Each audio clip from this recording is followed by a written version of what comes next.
Focus on another company then, BEML. Well, that could be, that is a big Make in India theme. And also it has exposure to various segments, whether it's metros, railways, defense, all those segments are flourishing. And the company will be at the center of it. Well, to understand more about how business is shaping up, we're joined by Mr. Shantanu Roy, the CMD of the company. Hi, Mr. Roy. Good morning and always good to speak to you.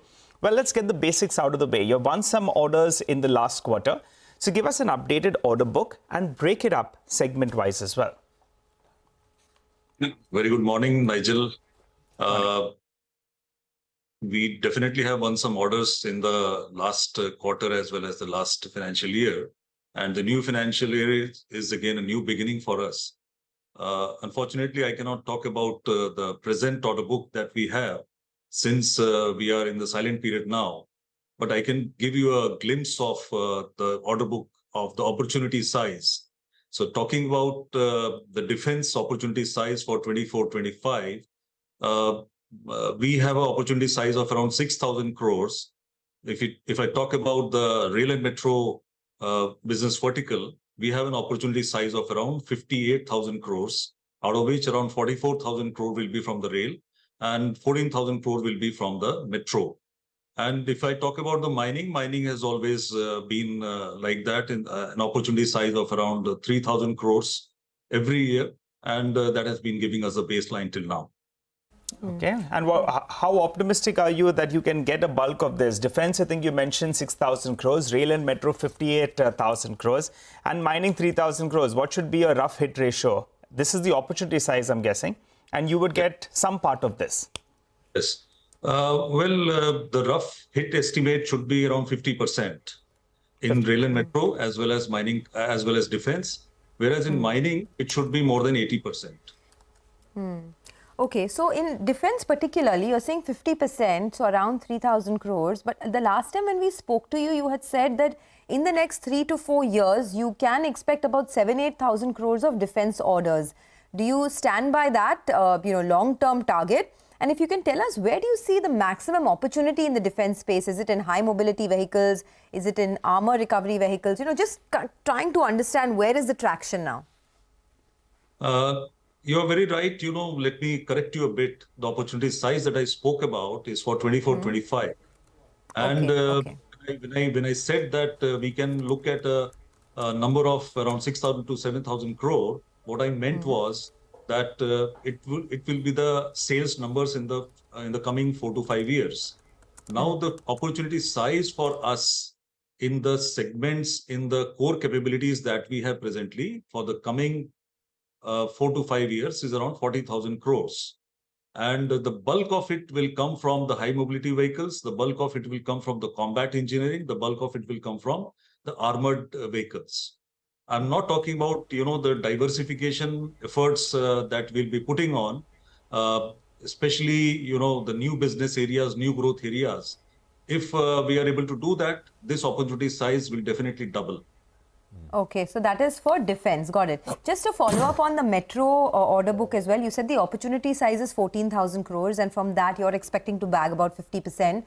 So we're looking at about 7,000 crores for FY25, correct me if I'm wrong. And from that 7,000 crores, can you tell us, what are the different projects across regions, Bangalore, Mumbai, Hyderabad? What is the kind of visibility that you have in terms of both getting orders as well as execution in the next 1 to 2 years? First, let me talk about the order book, the order opportunities. Order opportunity is the Chennai Metro. There are 2 projects in Chennai. Then Mumbai, we have 3 projects which have already been announced. The tender is out.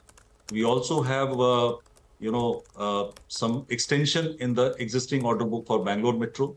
We will have more opportunity for the Bangalore Metro, the new lines that have been announced. We also have the Patna Metro. So these are the opportunities that are right there in front of us. As far as the execution is concerned, we have basically 2 projects in Metro which are under execution. One is the Mumbai Metro, Line 2, Line 7, and the second is the Bangalore Metro for the 318 cars. So these are the 2 projects which are under execution presently. Mr. Roy, good morning. Good to see you back on the program, sir. For each of these segments, defense, rail and metro, what is the outline of a visible pipeline over the next couple of years? If you can give us those numbers. Well, I think I gave you an outline about the Is 24-25 financial year. Yeah, And I but also beyond gave an 24 outline about the next 4 to 5 years in defense and rail and metro. So Right. we can extrapolate from that basically, and Okay. it need not be double in the next year. So what I can see is that from the rail and metro sector itself, there can be an opportunity size of around 90,000 crores in the next couple of years, including this year. And from the defense and aerospace, it should be around 50,000 crore for, it should be around 12 to 15,000 crore for BML. Specifically on defense and defense vehicles, right? Armored vehicles, etc., which is a big focus area for the government. I mean, to strengthen border security, etc. Could you tell us what is the, is it going to be a fast growing segment as you see it? And what can be the opportunity size here, Mr. Roy? If we talk about the numbers, the opportunity size that we are presently having is around 6,000 crore, which hovers around the high mobility vehicle and as well as the armored vehicles. And there are various variants of the high mobility vehicle for different usages. For example, the platforms for the missile systems, platforms for the strategic forces command. So all put together, this number that I have just mentioned is all put together. And in the coming years also, the 40,000 crore of opportunity size that I just mentioned, it also is basically from the high mobility vehicle and the armored recovery vehicle, plus various variants of the same. As I said, these are our core competencies, and the core competencies are the armored recovery vehicle, the high mobility vehicle, the combat engineering, the bridging systems, which form a part of the combat engineering, the mining, demining, mine layering equipment, which again are part of our combat engineering segment. And on top of this, we have developed some new capabilities in engines. So that should augur well for the company, especially for the main battle tanks that are to come in the future, as well as the existing fleet of the main battle tanks. Just a very near-term question, Mr. Roy. With elections sort of upon us, will the first quarter largely be very small in as far as fresh order intake is concerned, or work goes on? Work goes on, but tendering, ordering, yeah. Work definitely goes on. Already certain all these opportunities are in the pipeline, but yes, it may not fructify in the first quarter. It may go up to the second quarter or the third quarter. Okay, all right. Mr. Roy, just to confirm, so your order book is looking good. The order book opportunity as well is solid. So, most analysts on the street, they believe that you can grow in high teens to around 20% on a CAGR basis for the next few years. That's doable, right? It is definitely doable. Okay. You see, the last year, as I said, it was a survive, revive, and thrive. So last year was survival for us. This year will be a year of consolidation for us. And last year, we also had 3 signature moves which will drive the company forward. One was the engine, second was the Vande Bharat, and the third was the high-end mining equipment that we developed. And we can also expect at more signature moves from the company in the coming years, in the coming couple of years.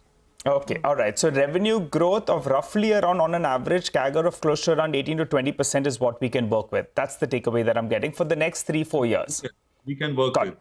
Yes. All right, let's work. That is an uphill task, I must say. That's an uphill task. And what's gettable? 15%, 16%? Is that gettable? You see, we are aiming at 20%. 20%. Got it. Okay, so revenue growth is out of the way. I wanted to focus on margins. I'm reading a Prabhudas Leela note, and they're saying that they expect margins to scale to 13.6% in comparison to around that 10%. And the reason they've given is 25% of your workforce is expected to retire in the next 2 years. So employee cost as a percentage of sales will drop around 370 basis points. Do you think that's well and truly on? FY26, the margins are closer to around 14%? You see, it's very difficult for me to, envisage that as at this point of time. What I can say is that the employee cost we will try to keep it around 20% or around 18%. I don't see it coming down drastically. Number two, even if 25% of the workforce is going to retire in the next couple of years, we are going to have new people on board. In fact, we have already started a massive recruitment drive, and the guys that we have recruited, they are expected to come on board by May. And if we have to grow, we need a workforce also. So the absolute numbers may go up in terms of the revenue cost, in terms of the employee cost, sorry. But the percentage is likely to remain at around this number only. And as far as the margins are concerned, as I said earlier, definitely it will be a much improved number this year. We are expected to hit good numbers. Let us see how it happens. And in the future also, the number that has been speculated, it may happen if we are able to achieve our sales numbers. Because we have a fixed cost, which remains more or less the fixed in number. So as much as the revenue goes up, our margins also go up. Okay, got that. Simple, You simple spoke about... Okay. You spoke about, a 90,000 crore opportunity size in the next 2 to 3 years in rail and metro. I also want to understand, is there any pickup in activity in the international business? Because so far it's a very small portion, but I do know from the last time we chatted that you are looking to expand your presence there. Can you tell us what the next 2 to 3 years would look like and what's the opportunity size? Well, in international business, traditionally, we have done only mining construction. 95% of our exports has been through mining and construction only. However, we are working on a couple of international projects for the metro sector. And we are also trying to have our maiden entry in the defense exports. So as far as the opportunity size is concerned, it is huge in the international market. But we would like to grow at maybe 5% to 10% as far as our exports are concerned in the coming 2 to 3 years. So this international metro projects, any idea on what the ballpark size could be in terms of crores? What are we looking at over the next 2 to 3 years, and which geographies are you seeing maximum demand coming from? The geographies are basically the Middle East and South America. And if I talk about the ballpark figure, it should be in the range of around 2,000, 2,500 crores as far as the rolling stock is concerned. That's over how many years? That will be over the 2 to 3 years. Normally, that is the time which is needed for the execution. Okay, Mr. Roy, on that Nigel's question on margins, last time we spoke, I think this was late Feb, you'd said that there is some reorganization of the company which is underway, and we'll hear more about it soon. Is there anything you'd want to update us with, sir? Yeah, we have just restructured the organization, done a complete restructuring into strategic business units to have more focus, to have a better efficiency, to have faster decision making, and also creating a leadership pipeline. So we have just implemented it. We have rolled it out from 1st of April. And the results will take some time to come, but I'm very hopeful that it will be beneficial for the company. A lot of other organizations have already are already working with this model, and they have been pretty successful. So this is a tested model, time-tested model, and we are also pretty confident that this will reap very good dividends for the company. Okay. All right. Rolled out from the 1st of April, as you say, and we'll see results over a period of time. Thank you very much, Mr. Roy. Good speaking with you, sir. Appreciate you joining in here on CNBC TV18.